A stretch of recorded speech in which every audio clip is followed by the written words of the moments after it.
The message that he left for me meant everything to me. I clung to it. I listened to it repeatedly in the days after.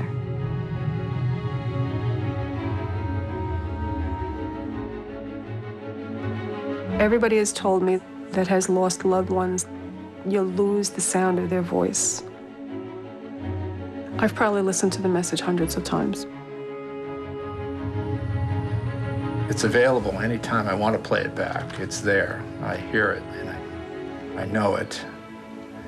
I'm still very fragile to listen to it, and so I'm comforted to know it's there, but I don't listen to it. On September the 11th, 2001, nearly 3,000 families lost a loved one. The Twin Towers collapsed with such destructive force that only 300 bodies were recovered. But for some families, there is another legacy. Trapped inside the towers, many people tried to make desperate contact with the outside world. Some were able to speak on the phone. Others could only leave messages. Okay, I'm safe now, but I just want to say how much I love you. Since that day, families have lived with the memory of these final words from their loved ones. Many of these calls have never been heard in public and are featured here for the first time. Yeah, I'm going to deal with 6 other people. Okay. All are used with the full consent of the relatives, who only now feel ready to talk about them. These recordings shed light on what really happened inside the towers, but they also reveal something more profound about the choices people make in their final moments, who to turn to, and what to say. Obviously a pretty scary experience. I saw a guy fall out of probably the 91st story all the way down. Okay. Now you can stay on the line with me.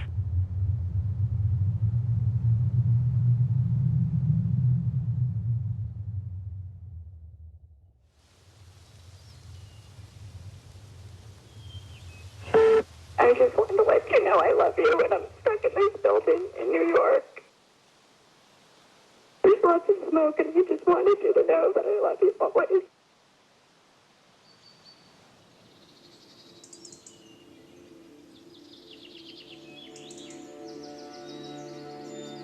My dog, Coco, wakes me up somewhere approximately 5:30 in the morning and wants to go for a walk. So at 5:30 in the morning, I get out of bed, brush my teeth, throw some water on my face. We walk through the woods for half an hour, 40 minutes. I say a little prayer every single day and talk to Melissa. So it's just, I know she's there, I know she's listening to me. I was the last person from the outside world that she spoke to. I'll always remember that. When you fall asleep sometimes at night and you close your eyes, you can just see her face there saying, "Dad, I love you."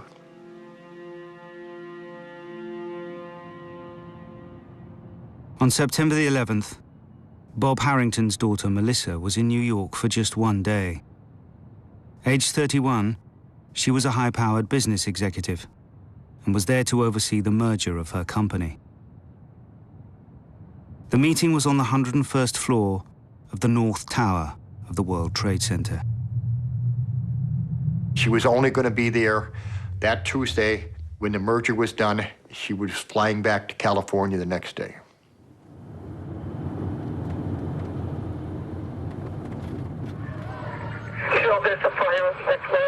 I love you too. I love you. I don't know if I'm going to be okay here.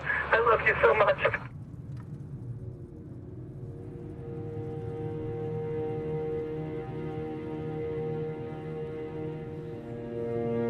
We found nothing of Jim. He was completely destroyed. So the fact that I'd spoken to him means so much to me. I think that the healing process is ongoing. It's important to let people know what families of 9/11 have been experiencing, what we've been going through, what we've gone through. We still have those memories that we don't want anybody to ever forget. Jill Gartenberg had just started a family with her 35-year-old husband, Jim. A successful real estate executive, Jim had recently accepted a promotion at a new company. On September the 11th, he had only gone in to clear his desk at his office on the 86th floor of the North Tower. Saying goodbye, I love you, is the last thing I can remember seeing him walking out the door that morning of September 11th. We just had a plane crash into Alpha 4 of the World Trade Center. The World Trade Center, tower number 1, is on fire. The whole outside of the building was just saying every available ambulance to the World Trade Center now. In the minutes after American Airlines Flight 11 collided with the North Tower, the live pictures were flashed across the world. We have numerous people trapped. But those inside were unable to see what had happened. Desperate for information, they made more than 3,000 calls in the first 10 minutes alone. He says he's at the 105th floor at One World Trade Center. At the top of the North Tower, 100 people were attending a conference at the Windows on the World restaurant. Among them was 31-year-old Christopher Hanley, who made one of the first recorded calls to 911 emergency services that day. Yeah, hi. I'm on the 106th floor of the World Trade Center. We just had an explosion. The 106th floor? Yes. 106, okay. We have smoke, and it's pretty bad. We can't get down the stairs. All right. We had about 100 people up there. Do not leave, okay? There's a fire or an explosion or something in the building. All right, I want you to stay where you are. Yes. All right, we're there. We're coming up to get you. See the smoke coming up from outside the windows down? All right, we're on the way. Just sit tight. All right, just sit tight. We're on the way. All right, please hurry. Christopher was our only child. It was so special. To be able to have the 911 audio was really very important. The most emotional, poignant moment for me is when he asked him, please hurry, and thank you. To be able to have that presence of mind under pressure like that, I thought was just remarkable. I was really proud of him. I mean, to be able to keep that cool and request, please hurry. I think that was his last words.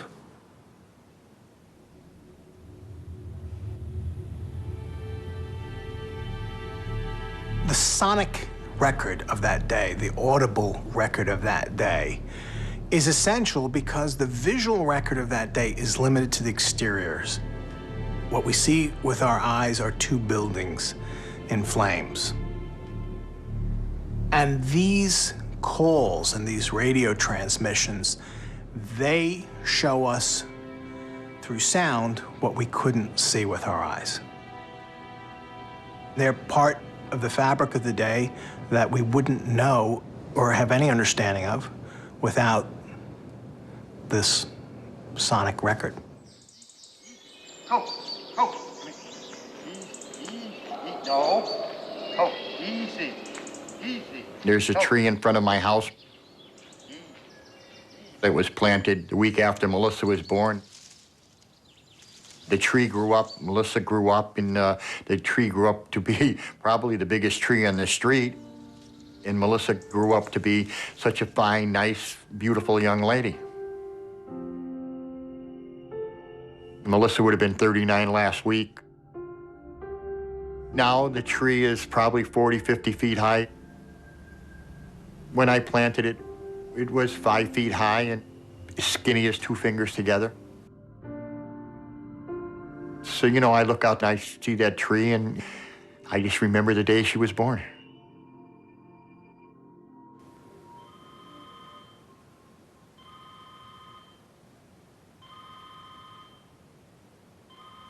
September 11th started like any other morning. Woke up, put a pot of coffee on. I was making the bed and the telephone rang. I don't usually answer the phone because having been in construction my whole life, people call up, have a tendency to want you to do a job for them for nothing or give them some advice, so I don't usually answer the phone. But this morning, I did. It was my daughter, Melissa. I knew she was in New York. I didn't know anything that had happened at that particular point in time. Melissa was a little hysterical. I told her, honey, you have to slow down so that your father can understand what the problem is. She got her composure, said to me, Dad, I'm on the 101st floor of the World Trade Center and a bomb just went off. In my bedroom was a TV set. I turned it on, happened to be on CNN. I saw the fire, I saw the smoke. I was heartbroken. She told me the fire wasn't her major concern, but there was an awful lot of smoke. So I said to her, honey, I said, can you see an exit sign? She said, yes, Dad. And I said, well, under all the exit signs, honey, are stairwells. I said, you get to that stairwell as fast as you can and get out of the building. But unknown to Melissa and her father, all 3 of the stairwells had been destroyed. Trapped just 3 floors above the impact zone, Melissa would have no means of escape. She was in trouble, and she called her father for help. I was 130 miles away. There was nothing I could do but give her advice. We exchanged I love yous. And to my knowledge, I was the last person from the outside world that she spoke with.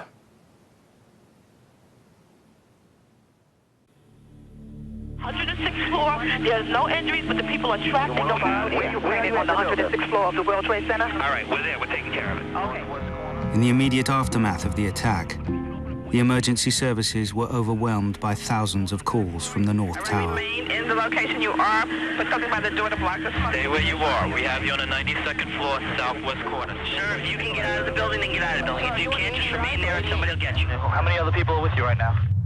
200?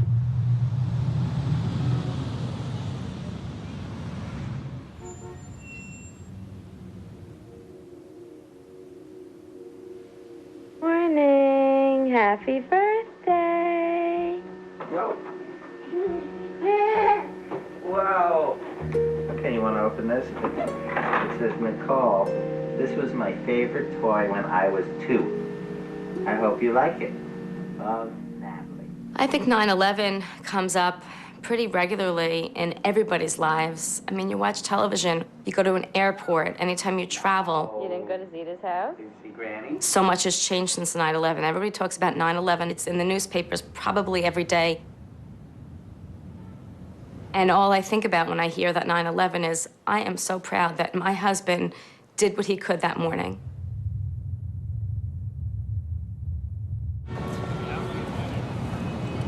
Jim Gartenberg had accepted a better-paid job at a new company 4 days earlier. Welcome news, as his wife Jill was pregnant with their second child. September the 11th was his last commute to work at the North Tower.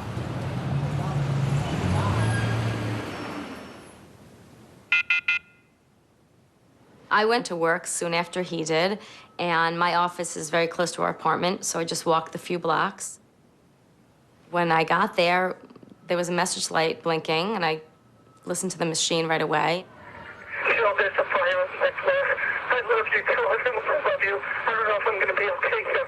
I love you so much. And that was, I didn't even know what that meant. I listened to the message actually several times because I wasn't really sure what he was saying. I couldn't believe what he was saying. Just a minute later, I spoke to him. Unlike the message on the machine, which sounded frantic, when I first spoke to him, he sounded very calm, very controlled. He said to me, I'm gonna be okay. You know, there's a fire, but I'm gonna be okay. And he said I said, stay down low. I mean, right? What we learned, stay down low if there's a fire. And he stayed down low, and he was hiding behind a desk, and he was trying to call for help, and he had no idea what was going on. 500 miles away in Chicago, Jim's closest friend, Adam, had only just arrived at work. I turned on CNBC, and they said, you know, we go live to the World Trade Center, and there was smoke coming out of the building. The first thing I did was call his office. He picked up the phone right away, and he had a voice that I had never heard before, and it was, you know, just utter panic and fear and expletives. There's fire, there's smoke everywhere, there's debris, I can't get out. You got to get me out of here.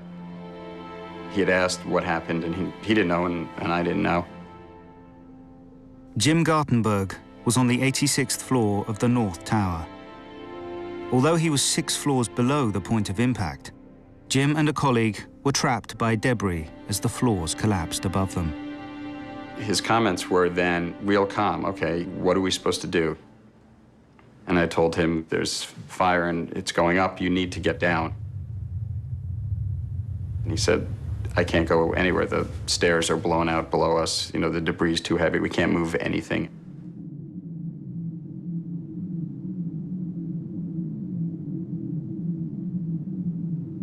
It was very unusual that people outside had almost a greater sense of alarm and urgency than the people inside who were in the dark.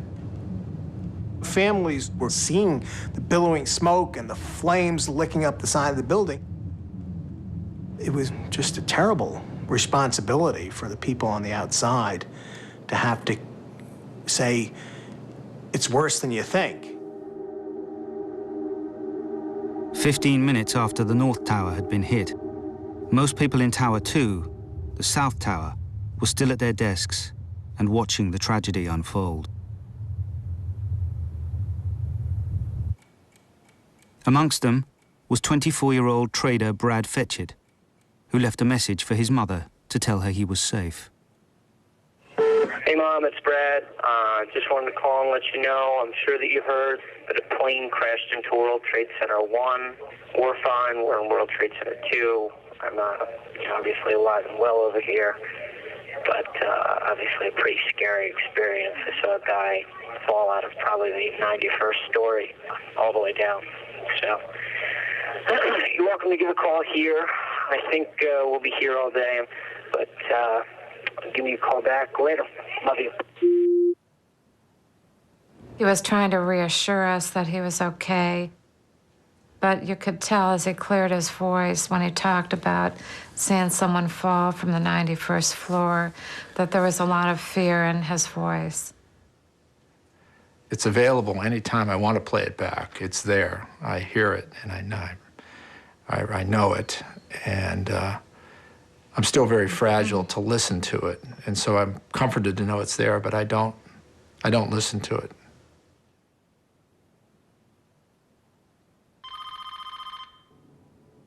Eight floors above Brad in the South Tower was 42-year-old systems analyst Shimmy Beagleisen. The phone rang and it was Shimmy. Ma, don't worry, I'm fine. And I said, please don't waste any time. I know all about it. Get out. And he said, listen. And he put the receiver up to the loudspeaker, and I heard the announcement, do not leave your office. This building is secure. As we hung up, my nephew called, and he was practically incoherent. He said, Shimmy, Trade Center. I said, Shimmy is okay. And as I said, okay, I never got the K out because I saw the plane hit the other building.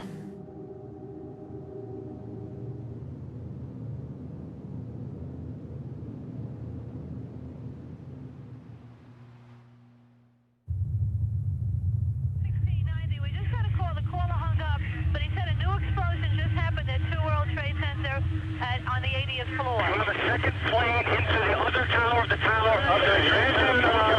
Another plane hit the second tower, okay? At 9:03, 17 minutes after the North Tower was struck, United Airlines Flight 175 flew into the South Tower.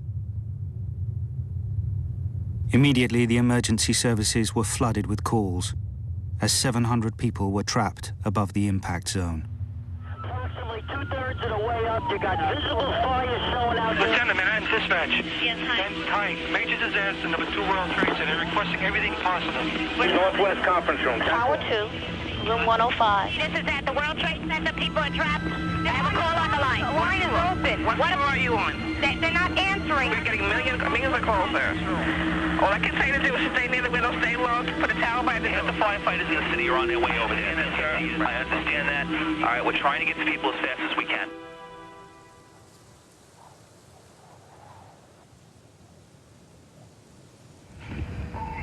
Mom, it's Steven. My plane, my building got hit by a plane, and right now it's, I think I'm okay, I'm safe now, but it's smoky. I just want to say how much I love you, and I will call you when I'm safe. Okay, Mom? Bye.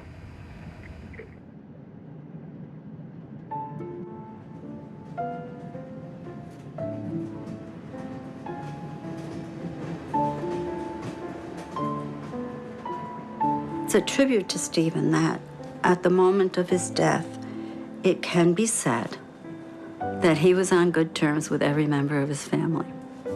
And that's not easy. Stephen was with us for 33 years, and we have a choice. We can either say we are so mad that he's not here, or we can say we had him for 33 years, and we have a feast to return to, the feast of the memories.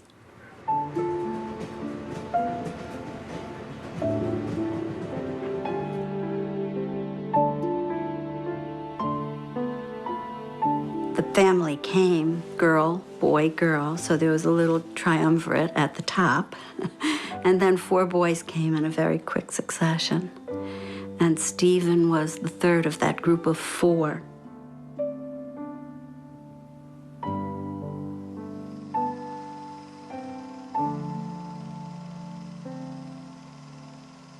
Stephen was very relaxed, smiling, laughing. He was very laid back, very happy. You know, he really was happy a lot of the time.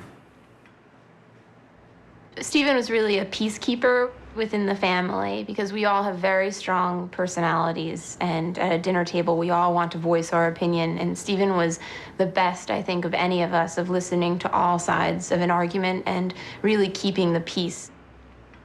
That was the role that I thought he played in our family. He definitely did that, and it's a challenge to fill that role now. Following a successful career as a college basketball player, Stephen had moved to New York. At 33, he was now a trader with an investment company in the South Tower.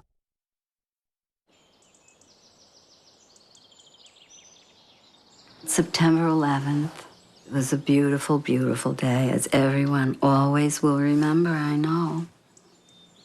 I was very pleased to be going to a yoga class around the corner in the Village Hall. And at the end of the class, I walked home, and when I came into this house, there was a blinking light on the answering machine, and I had 6 messages. Not the usual thing. And one of the messages was from Stephen. Mom, it's Stephen. My plane, my building got hit by a plane, and right now it's, I think I'm okay, I'm safe now, but it's smoky. I just want to say how much I love you, and I will call you when I'm safe. Okay, Mom? Bye.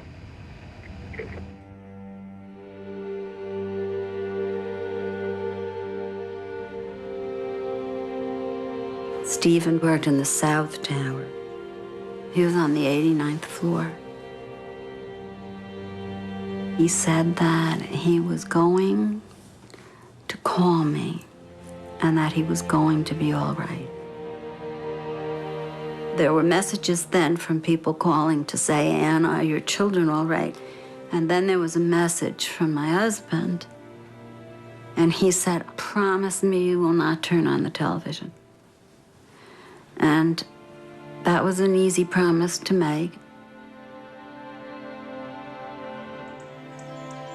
I just went out in the backyard and I sat in a plastic, you know, those $5 plastic chairs under a tree, and with the phone in my lap, preparing myself for what I would need to face. You're on the 88th floor, northwest corner. Okay, now, you can soak in wet towels, and you can put them at the doorways. And you're a two-world trade, right? You're going to hand the doors. Sorry, are you on the 89th or 88th? Families often have a map in their minds of where their loved ones are in the world. You know, if somebody in your family is working at a place that has now become the center of all the world's attention, and there's a calamity unfolding. In your mind, you're trying to place your loved one. Where are they in relationship to this terrible series of events that's unfolding? Oh, no, I feel so bad that we can't do more. You don't know. Oh, boy. It's an awful thing. It's an awful, awful, awful thing to call somebody and tell them you're going to die. That's an awful thing.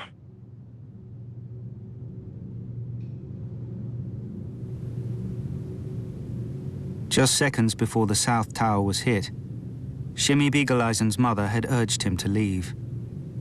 Now he was trapped on the 97th floor. By 9:15, the family apartment in Brooklyn had filled with Shimmy's loved ones. The phone passed between them, as each offered him consolation and advice. We had Shimmy on the phone. We were trying to find different ways how to calm him down and relax him, possibly of different ways of maybe getting out, him trying different exits. At one point when I was talking to him, he shared a few private things with me. He asked me to look after his wife and children. And all this time, I was able to hear in his voice that the situation was becoming a lot worse. There was now fire and dense smoke above the impact zone. Those trapped there began to panic. Shimmy's close friend, David, called to try and calm him. Shimmy? Yeah. Just hang in there. Just breathe slowly through the towel. You breathing through the towel? Okay, it's fine. Everybody's fine. Everybody's very calm. Everything's going to be fine. You have to stay calm. Everybody here is calm, I promise you. The girls don't even know because they're in school. Your parents are here. They're very calm. Just keep your head straight. Okay, do you see smoke by the window? The fire department wants to... You can't see? Do we see smoke by the windows? The fire department wants to know. No smoke by the window. No smoke by the window. Listen carefully. As a last resort, break the window as small as possible just to get a little air in. Okay, but you follow? Yeah. Okay, how so? They said the last resort we should open the window just a little bit to get some air in. Can you open the window or you have to break it? Yeah. Huh? You have to break it. Yeah. Okay, Shimmy. Yeah. Break the window. Break the window. As little as possible. Just get a little air. Just get a little air. If you're running out of air, If you're running out of air, we should do that. Okay. Okay? I'm very grateful that he was able to spend his last moments speaking to the people who were closest to him. At the end of your life, I would imagine you want some sort of comfort, and I hope, and it seems from what everyone has told me, that he was given that. That's all I could hope for.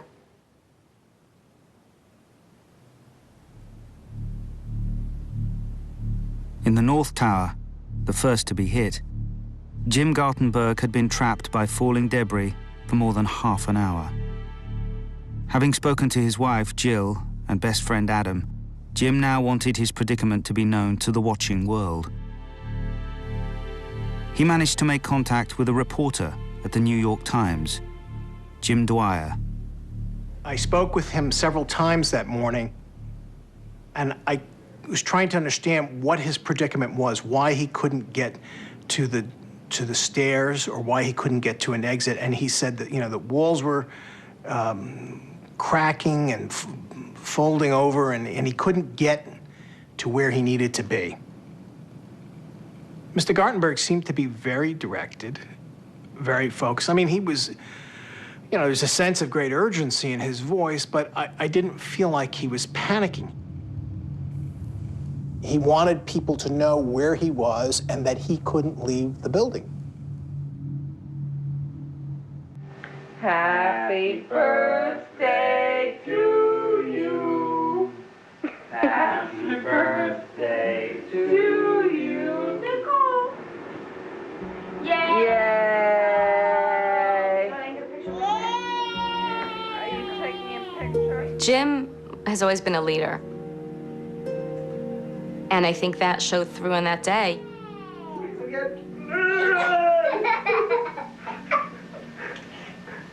Get you. Nicole, is Daddy so funny? When I first met Jim, he was the president of the Michigan Alumni Club in New York. I saw the way that he was running this meeting and the way he was interacting with people and his leadership skills. There was all these qualities about him that all of a sudden I said, wow, this is a really special guy.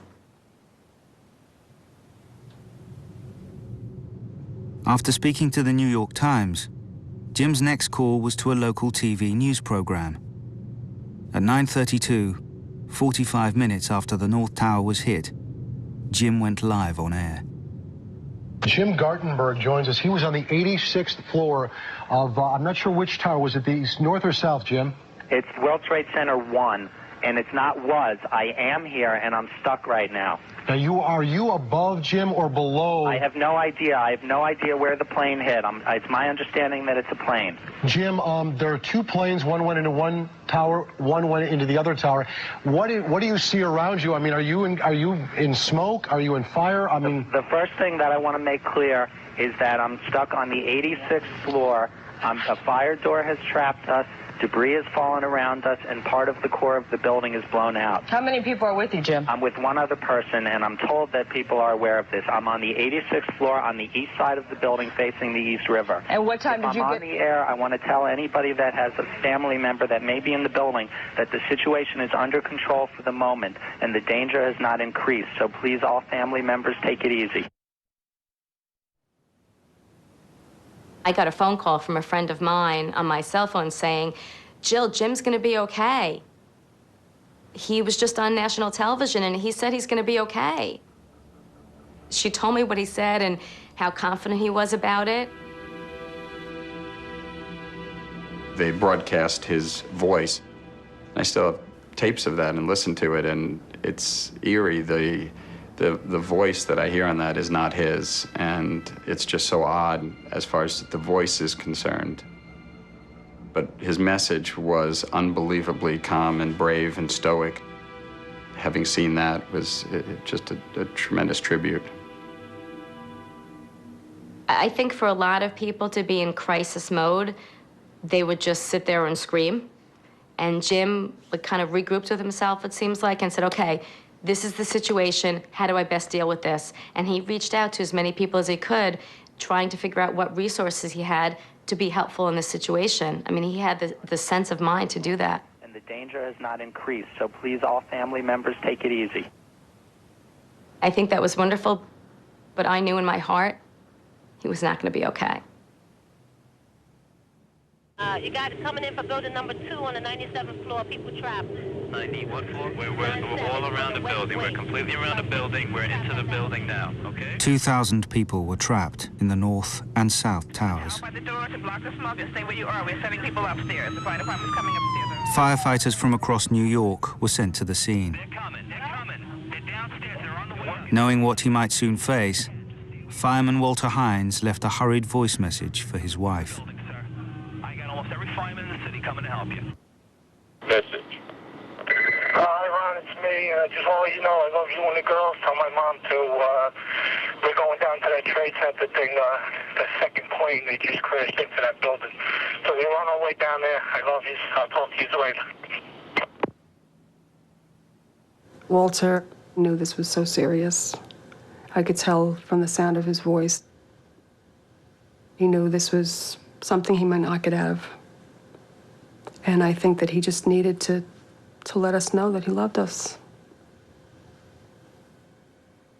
The voice message that Walter left is still on his business phone, which I've kept in his office. I've probably listened to the message hundreds of times. Everybody has told me that has lost loved ones that you lose the sound of their voice, that you can't remember the sound of people's voices after they've gone. And I tend to think that that's true. I think it's a good reminder to have Walter's message for my daughters, that they can continue to hear him.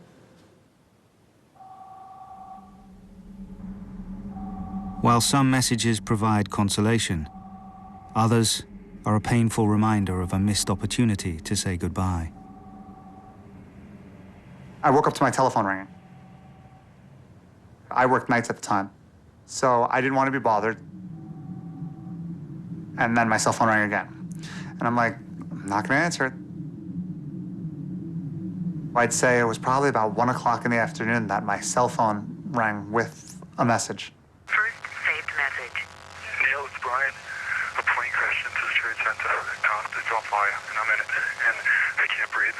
Tell everyone I love them. I don't get out of here. End of message.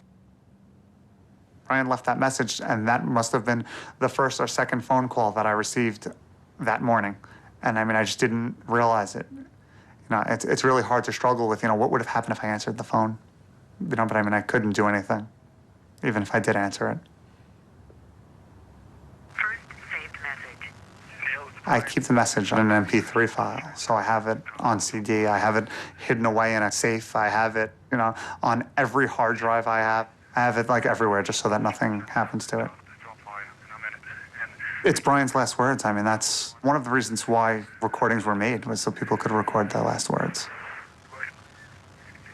You know, I mean, I think it gives me a little bit of guidance. I like draw from Brian's strength when I hear the message.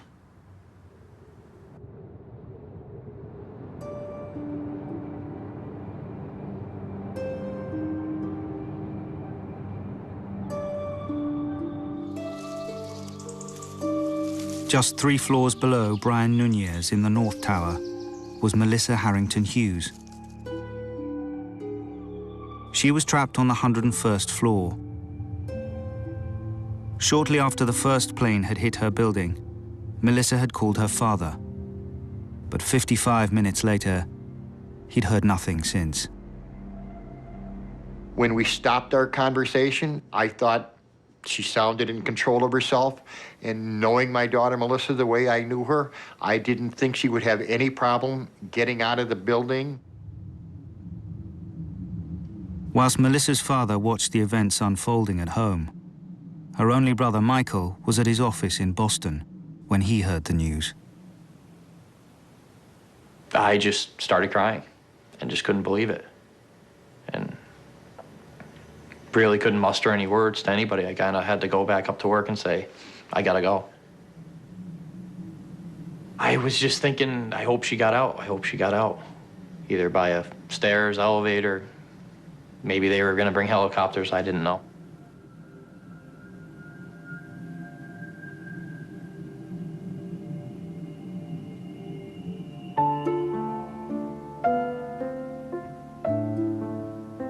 My sister was very protective of me. I can't say growing up I realized it, because as a younger brother, you're always thinking the negative when you're younger. You get mad, you get upset. I don't like you, get away from me, you know, the typical brother-sister thing. But as time progressed, she looked out for me tremendously. It's on, he knew it was jerk, it was working? No, it wasn't working. But you know what? What? It's working now. The relationship between Melissa and my father when she was growing up kind of in the teenage high school years was probably hostile at times. You gotta think, 2 people with the same traits, I mean, both strong-willed, nothing's ever gonna be easy. He was probably the only person she couldn't win against, was my father, and I think her traits came from him. Her drive and her strong-willed. Growing up, Melissa had always been determined to experience life beyond her small-town roots in Massachusetts. Melissa spent the summer in France. She had the idea that Paris was the greatest city in the world, loved the clothes, loved the hairstyles. She had long hair. When she came back, her hair was very short. That was a style in Paris. When she got off the airplane, her mother and I looked at her and we were like, we didn't expect that. Aged 26, Melissa moved to California to work for a large internet communications company. Melissa was a very ambitious young lady. When she was in California, she bought a BMW. I was like 60 years old when she bought the BMW. I'd never had a car as nice as that. I said to her, Melissa, can you afford it? She said, Dad, I may never have an opportunity to buy one again. She bought it. She loved it. She wasn't here that long, but she had a wonderful time in the 31 years that she was here. She always aimed for the best, and most of the time she got it. After speaking to her father, Melissa rang her husband, Sean, in San Francisco, to whom she'd been married for just a year.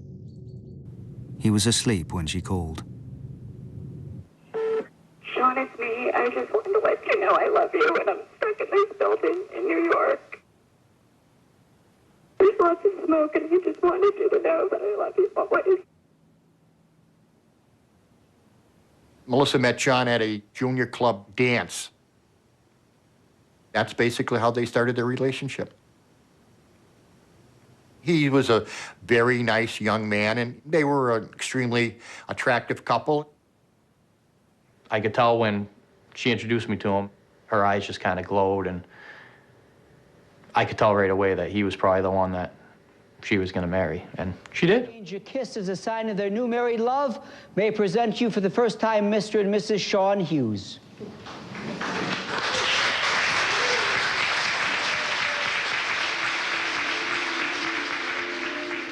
When I heard her message to Sean, I heard in her voice hopelessness. She was telling Sean that this is it, Sean, for me, but I'll love you forever, buddy.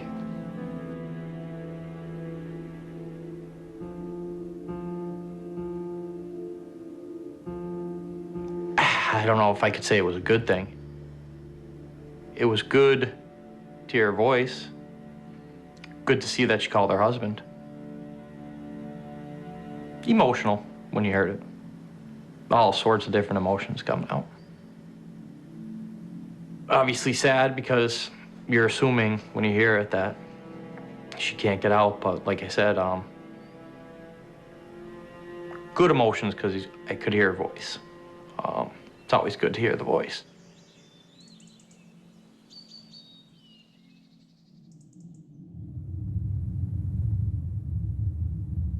An hour after the first plane struck the North Tower, some people were still struggling to make their first contact with loved ones. The phone networks were overloaded.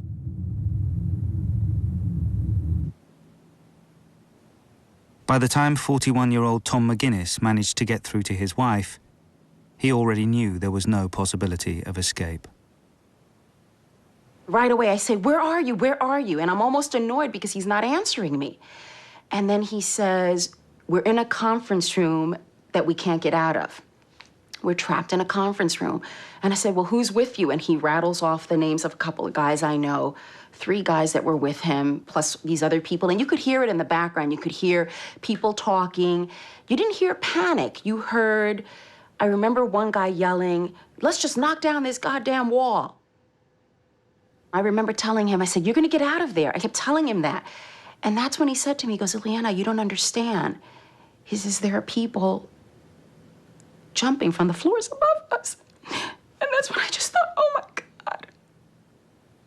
Like, what are these guys going through that they are seeing what's going on right above them? And it was just unbelievable. And I just kept saying, "You're coming home tonight. You're coming home tonight." And he said, "I love you." And he said, "Take care of Caitlin." he said, I have to get down on the floor, I love you. And that's when I lost the connection at that point.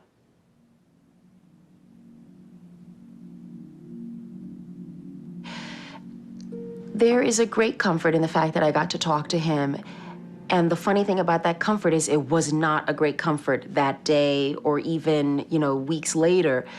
But it's a great comfort now. It was a great comfort months later.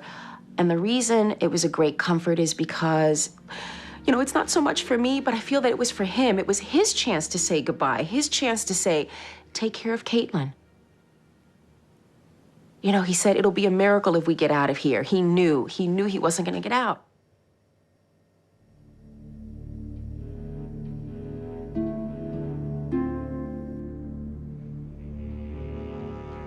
In the South Tower, the second to be hit, conditions were now desperate.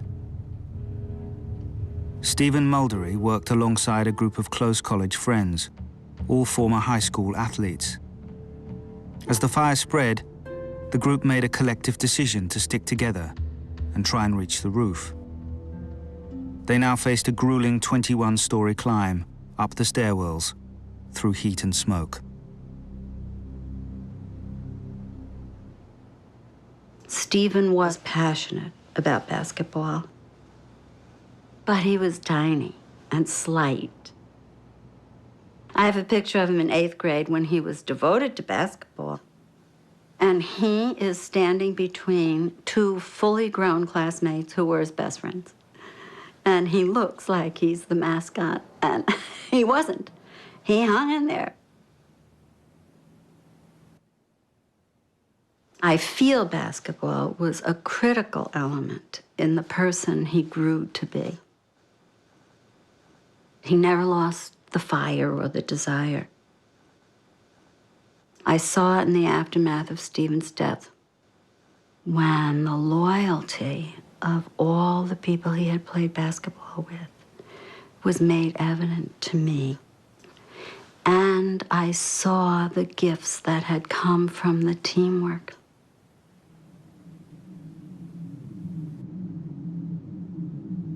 Stephen and his friends reached the top of the building, but the doors to the roof were locked.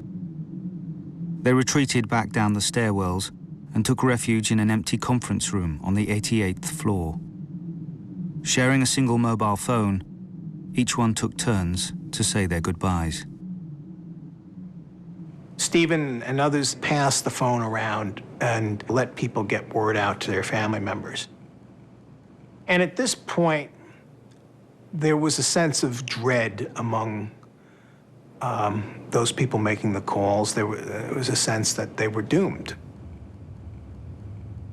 People used their last minutes of conversation to talk with their families and their loved ones and their friends. They said, you made my life better, I want you to take care of so-and-so. I want you to, know this about the truth of our lives. And it was a kind of a moment of truth for many people, a moment of desperate truth, but also transcendent truth.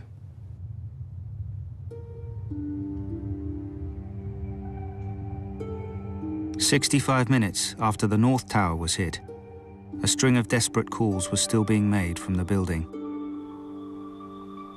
For the family of 37-year-old Jeffrey Nussbaum, his struggle to live is documented in agonizing detail. My phone rang, and it was Jeff. And Jeff told me that the room is filling up with smoke. It was difficult for them to breathe. He told me the sprinkler systems went off, and they were like ankle deep in water. When you're so emotionally involved, you don't look at your wristwatch. And the phone company sent me a breakdown of his phone bill. I waited over 2 years for him to be identified. So anything is cherishable to me. And what was identified was so microscopic.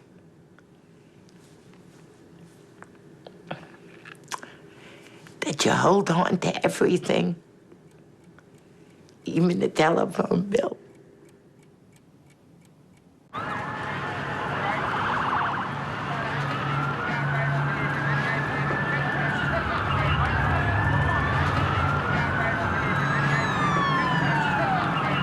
By 10 o'clock, the rescue operation had made very little progress.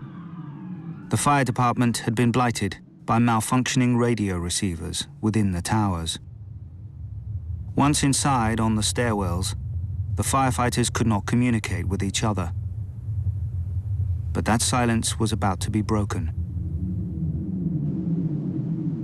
Someone was able to make the radio receiver work. And we have a remarkable, illuminating document of the effort to get up to the high floors in the South Tower. Battalion 7 on floor 40 of Tower 2. We got one elevator working up to the 40th floor, staffed by a member of Line 15. The man who repaired the radio receiver was 45-year-old Oreo Palmer. As Chief of Battalion 7, Palmer was amongst the first to arrive at the scene. As he entered the South Tower, he single-handedly fixed an elevator and took it to the 40th floor, halfway to where almost 700 people were struggling to stay alive. And then he started to climb on foot. And because he was a very, very fit man, he was able to make tremendous progress. He had run marathons, he ran half marathons. We're on the 43rd floor. There's stairway B. What floor is we trying to get up to, Oreo? I'm up to 5'5". He went 12 floors in 10 minutes, wearing all the bunker gear, which is 50 or 60 pounds. We're going to have to hook it. I'm on 69 now, so we need a higher ground, please.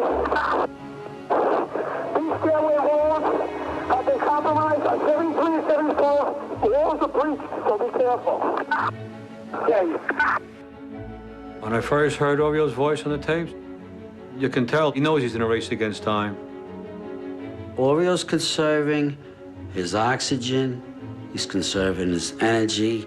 That's why there's not a lot of chatter on his part on the tape. 6 more to go. During his ascent, Palmer discovered that one stairwell, the south, was still intact all the way to the impact zone and beyond. For the hundreds trapped there, this stairwell could have been an escape route. What stair are you in, Oreo? South Tower, South Tower. The 78th floor in the South Tower was the bridge point between living and the dead. It was a transfer spot in the elevator system, and a lot of people had mass there. And when the second plane hit, a lot of them were killed outright, a lot of them were injured and waiting for help. And Oreo Palmer was rising and racing to that point to get to them. We got two isolated pockets of fire. We should be able to knock it down with 2 lines. Where you know that? 78th floor, numerous 1045 code lines. 478. That's all here. Numerous civilians there. There's 2 engines up there. All right, 10-4, we're on our way.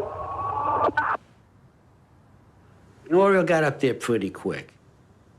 Anyone who was wounded or dying, to know somebody was able to get up there, they knew there had to be a way out. The people who were there at the point of impact, to have seen him, I can only imagine there must have been some elation or euphoria that's probably undescribable. Maybe. Just to see him and realize there's some hope here, thanks to this guy who just made it up here.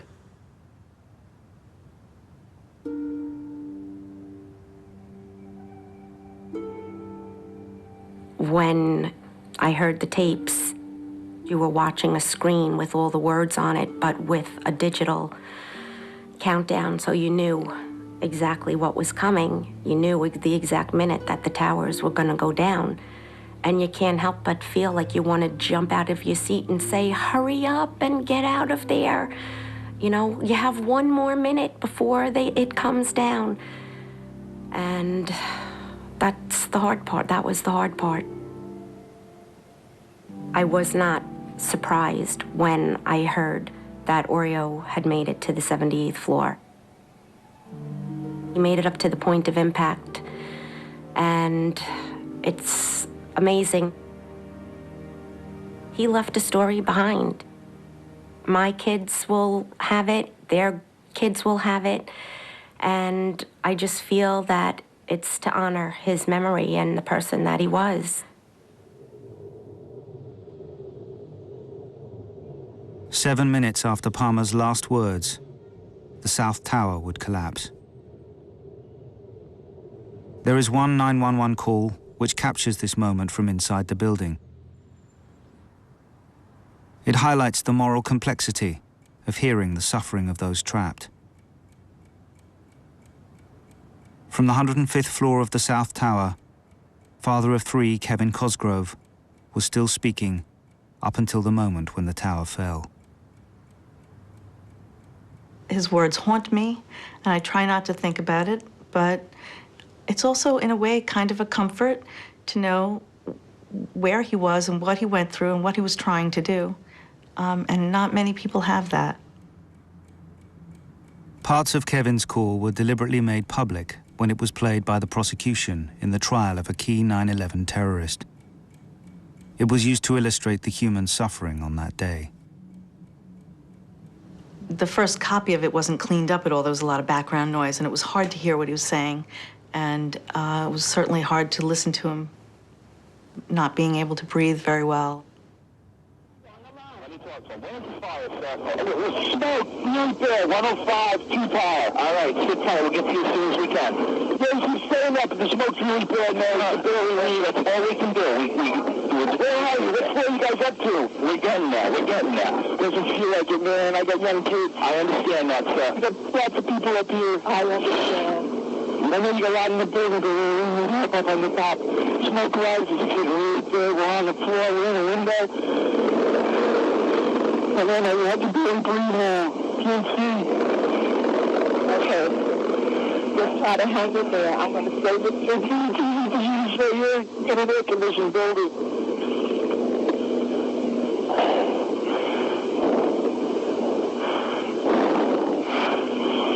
It's really bad. It's black. It's arid. We're young men. We're not ready to die. I understand. Hello? Hello? We're looking at financial center. 3 of us, 2 broken windows.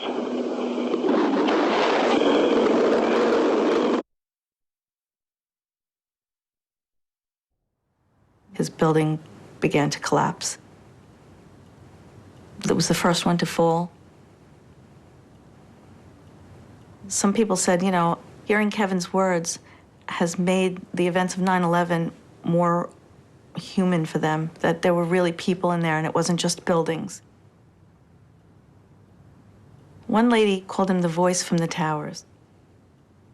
It made it real for her, that it wasn't just a news story. It seemed like it was just a movie, but then when they heard Kevin speaking, realized this was a real thing with real people inside. For Wendy Cosgrove, there is comfort from the fact that almost 10 minutes of the call were not played in court.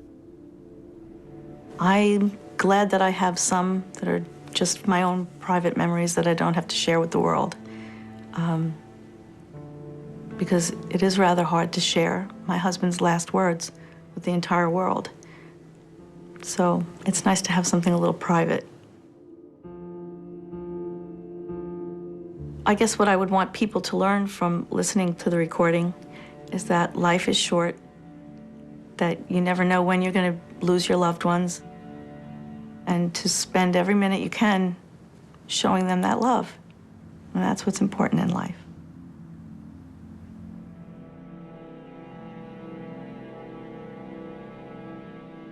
After 62 minutes, the South Tower, although the second to be hit, was the first to fall. Almost 1,000 civilians and firefighters died. Along with Kevin Cosgrove, they included Brad Fetchit, Shimmy Beageleisen, firefighter Walter Hines, Battalion Chief Oreo Palmer, and Stephen Muldery. The phone rang, and it was Amy, my youngest daughter. And the first thing I said to her was, "Where's Stephen?" And she didn't answer. There was just silence. I got home and I called my mother, and she was so happy to hear my voice. And I told her about Stephen. And I just know she just screamed, and that was it. She knew he was gone. And a sound came out of me that I'd never heard in my life. It was just an animal sound. And I knew when I heard that sound for the first time in my life, that howl, that it was universal. And that, you know, my family and I had joined all the losses of all the ages. Mom, it's Stephen. My plane, my building got hit by a plane, and right now it's, I think I'm okay, I'm safe now. The message that he left for me meant everything to me. I mean, I clung to it. I listened to it repeatedly in the days after. But I did put it aside at a certain point and say that I would not continue to do that. And a very odd thing happened, and it is that as time went by, I created a new message that had never been left. I added to what he had left, thinking he had left it. In his message to me, he said, "I'll be all right, and I will call you." In the message that I then began living with, you know, maybe a year after, was, "I'll be all right, and you will too." I made him say it in my memory over and over and over again.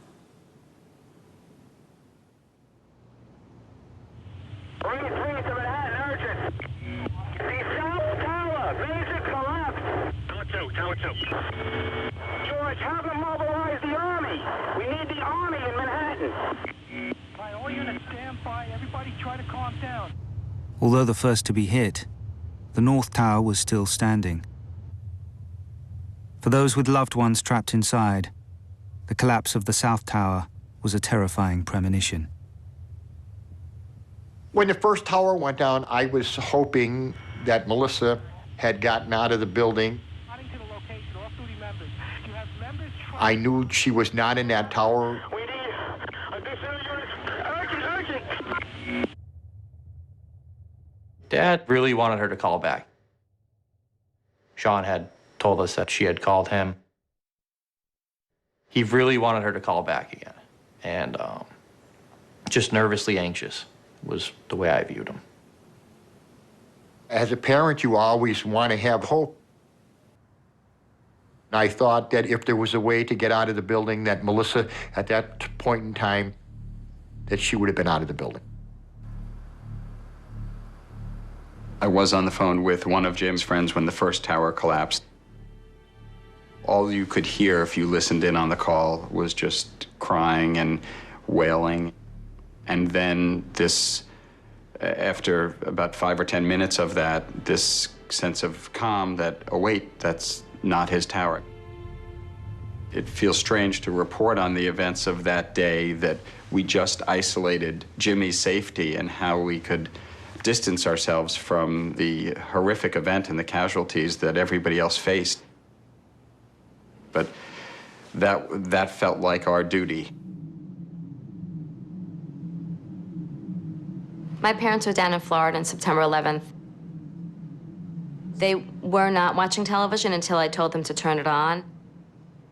My father was counting the floors to see, because he saw it on television. He was trying to figure out if Jim was above or below where the plane had hit.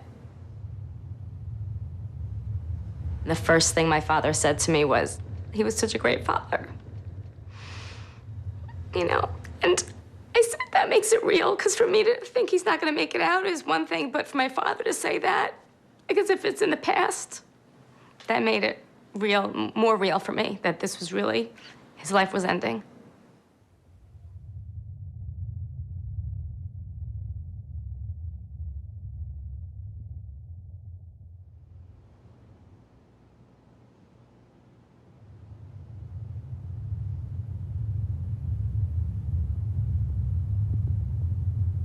At 10:28, 102 minutes after it was hit, the North Tower fell.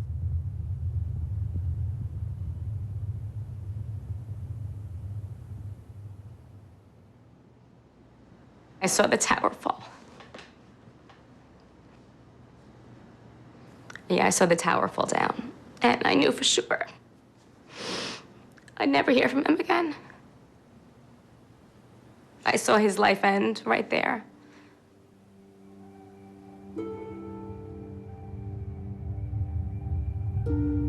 I felt, my heart had been ripped from my body.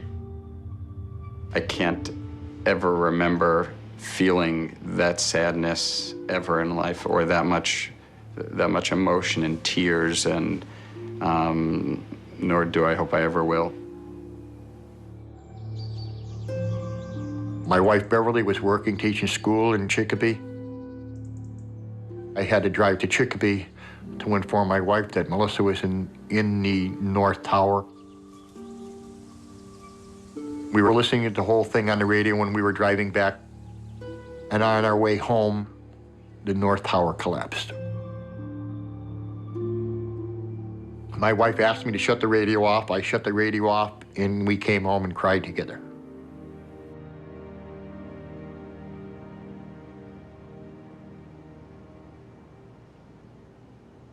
When the North Tower collapsed, 1,402 civilians were killed.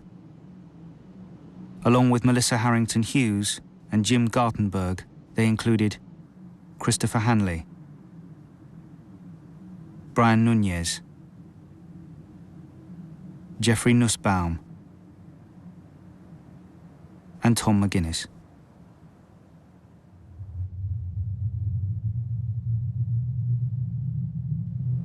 The question really about the Trade Center is, what are our memories made out of? Are they made out of images and myths? Are they made out of the hard facts?